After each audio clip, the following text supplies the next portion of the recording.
TPTV télé askan wi TPTV sunu momel TPTV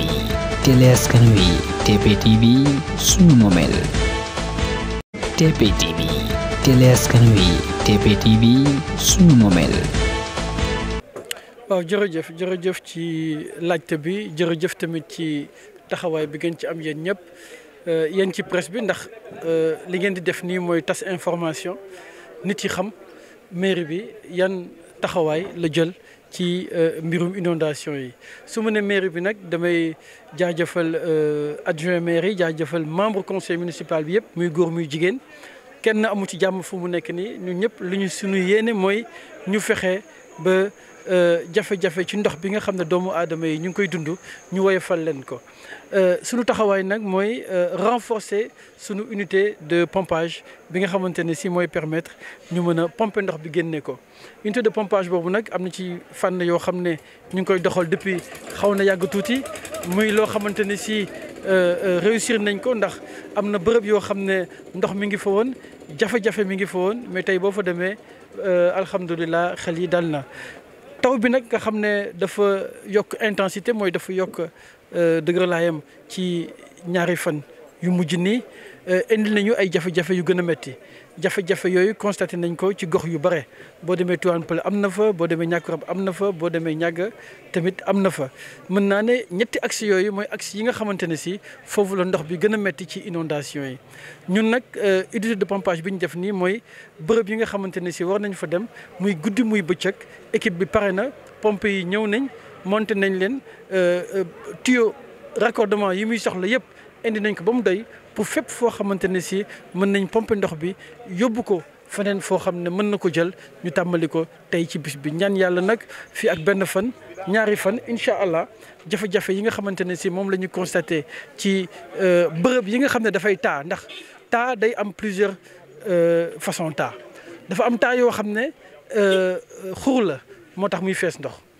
dafa am taa yoo xam ne ndox bi mooy walangaan ba ñëw foofu mu fees ndox dafa am taa yoo xam ne ndox bi mooy jógee feneen walangaan ñëw foofu te yooyu nag état moo ñu ci mën jàppale ndax yooyu mooy taa yu mag a mag yi. loolu laa la bëgg a poser benn question parce que ku ne xam ne ni bokk ci sa compétence mais comme daaw tamit bi mu amee dañu gis nga débloqué ay moyens pour jàppale ko yenn secteurs yi ci ay pompe yoo xam ne luyee nga ko ren ñu gis nga jënd ay moto pompe maanaam lan moo la motiver ci par rapport ak loolu. waaw xam nga système bi. dañ koy adapté parce que bu njëkk dañ daan jël ay camions hydrocureurs ñuy ñëw di pomper di ŋàcc di dem ñu gis ne que loolu dafa cher trop gis ne que tamit gestion wu ñaata camion moo ñëw tamit dafay compliqué mais situation bu mel nii mooy ñu am léegi unité de pompage bu gën a dëgër mooy zone yëpp ñu mën a ñëw buñ ko songee rek ci bis bi wala ci ñaari bis yi zone boobu ñu mën ko asséché mooy jëlee ndox bi fa nekk ba nga xam ne ñi fa nekk am jàmm mais liñ jàpp mooy moto pompe yi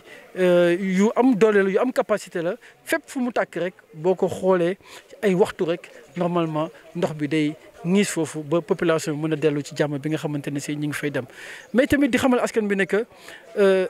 commune Tivaouane Peulh Niaga mi ngi travaillé ci li ñu woowee projet 2. projet 2 mooy comme ni ngeen gisee Kër Massar yoonu ndox yu bees yi fa nekk drainage yi canaux yi pavage yi ak yooyu yëpp day agsi léegi ci commune Tivaouane Peulh Niaga.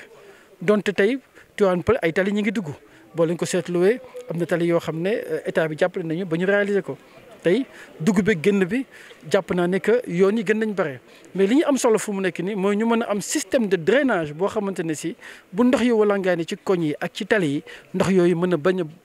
a bokk bërëb bi ñuy dem comme ni APIX amee ba nga xam ne bu tawee ndox bi mën a dem géej. Tivaouane Peulh tamit tuuram mi ngi ñëw te incha allah yeneen dëkk yu mag yi comme Niaga comme Niakoulrab ñoom it intégré nañ leen ci projet 2 bi pour que nawet bu ñëwatee ndox yi mën a am walangaan bu ñuy dem. il faut que aussi tamit ñu nangu ne que Tivaouane Peulh Niaga day commune boo xam ne mooy commune bi gën a gaaw a màgg Sénégal planification bi du yomb ndax tey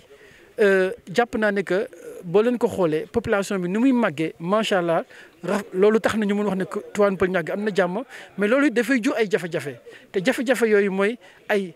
aménagement yoo xam ne état moo ñu ci mën a accompagner te état mi ngi ci tànk yooyu aménagement yooyu mooy permettre suba bu tawatee ñëpp mën a nekk ci jàmm ñëpp mën a nelaw. ku ne xam ne ni tamit moment bi fii ëpp ci fii ndondee ci par rapport ak sa commune ci biir dëkk bi la est-ce que da ngeen a prévoir tamit ay espace yoo xam ni tey boo leen vidé foofu ngeen koy centrer directement. waaw xam nga loolu taxawaay boobu askan bi moo ñu ci mën jàppale parce que daaw daloon nañu dem nañu ay koñ yoo xam ne monté nañ suñu moto pompe tiré suñuy raccord fi ñu ko war a dugal ñi dëkk boobu ne kenn du ko fa dugal moo tax il faut que askan bi tamit di jàppalante parce que su fekkente ne yow kii dafa dëkk ci biir taataa bi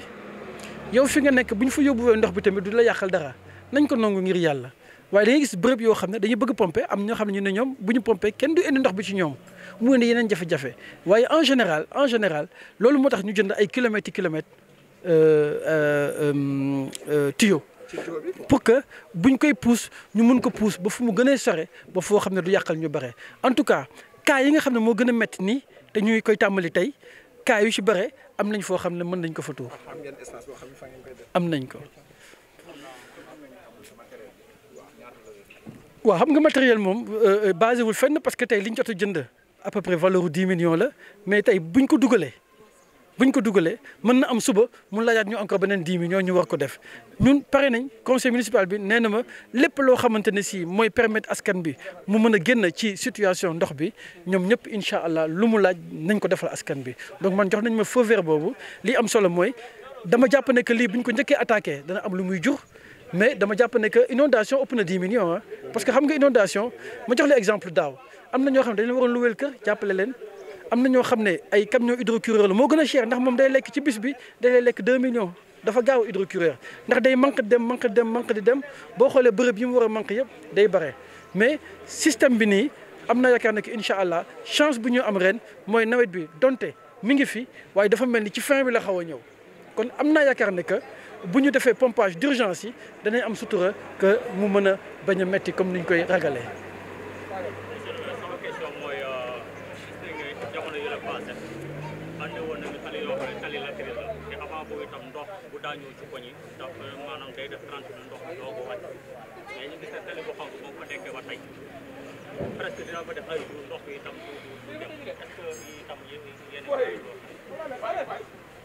waaw jërëjëf xam nga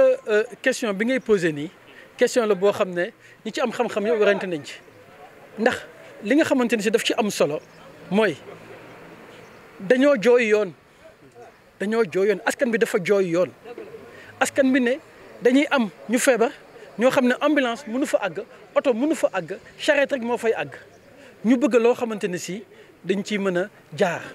looloo indi d'abord première orientation bi ñu def ay yoonu xor ak ay yoonu latérite avantage bi mooy lan mooy dem beeg dikk bi mag yi dañ daan dox ba sonn soog a mën a am oto léegi oto dañuy dugg ba seen buntu kër charrette yi noonu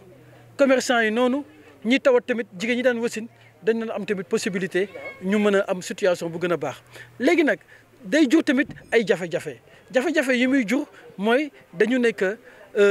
dañu ko def latérite te latérite bi du mën a naan ndox bi yëpp waaye boo ko xoolee koñ bi tey da nga koy jël junniy nit dëkk fa junniy nit yi ne la ah ñun de léegi oto yaa ngi dugg di génn alhamdulilah taataa bi nekk kanamu fukki kër yooyu ne la ah ñun de yàqal nga ñu am nañ taataa da ngay analyser nag xool li ñu def nii am na lu mu jur lu baax am na lu mu yàq ban moo ci gën jàpp naa ne que majoritairement li ci ëpp askan bi d'accord woon na ci loolu mais nag dama bëgg tamit ngeen sóoraale benn yëf bañ defee loolu ba pare tooguñu seetaan dañoo dem am partenariat ak état mu wëlbati ko ñëw di ñu defal pavage donc koñ yooyu tamit am na ci yu bëri yoo xam ne tey boo fa demee tali karo baa ngi fa kon boog nank-nank rek ku xam Tivaouane Peulh démb xam Tivaouane Peulh tey xam na que investissement yi état mi ngi ciy jàpp te investissement yi mi ngi ñëw au fur et à mesure donc loolu laa amul lu may joxe comme opinion ci mbirum yoon yi.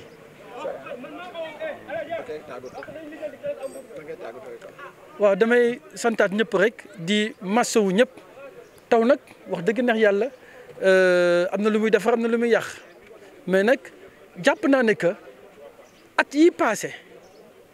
jafe-jafe yi ñu daan dund ak ni mu doon yàggee jàpp naa ne que nank-nank mi ngi métti ba léegi waaye mi ngi wàññeeku ñu ñaan yàlla tey APIX bi ñu nekk nii avantage yi mu am ci aménagement bi ñu ñaan yàlla li des ci gox bi yëpp incha allah genre aménagement boobu état accompagné ci ba ñu mën ko dëggal.